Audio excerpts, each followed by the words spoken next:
بسم اللہ الرحمن الرحیم۔ شروع اللہ کے نام سے جو بڑا مہربان نہایت رحم والا ہے۔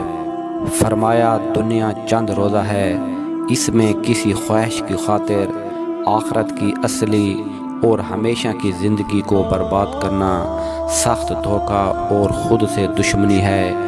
ہر بات کے اچھے برے کو سوچ کر منہ سے نکالو۔ تمہارا خاندانی ورثہ دولت و بادشاہت نہیں بلکہ دینداری اور اللہ تعالیٰ سے درست تعلق ہے۔ سسرال میں تمہارے ہر کام اور ہر حرکت اور ہر چیز کو غور سے دیکھا جائے گا۔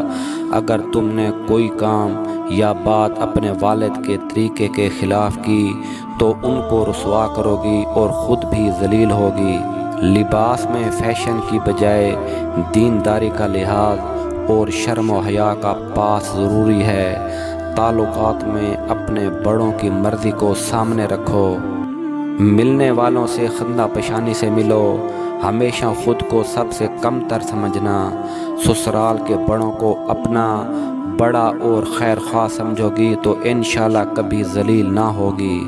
شادی سے پہلے اللہ و رسول کے بعد والدین کا درجہ بڑا ہوتا ہے، مگر شادی کے بعد شوہر کا درجہ والدین سے بھی بڑا ہوتا ہے۔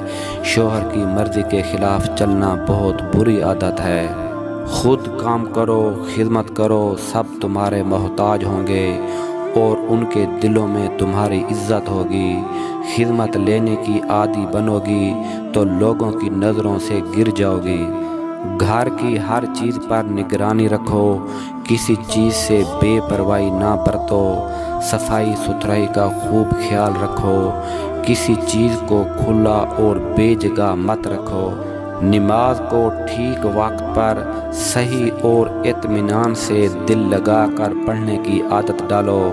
ناشکری اور غیبت بدترین عادت ہے، اس سے بچنے کی کوشش کرو۔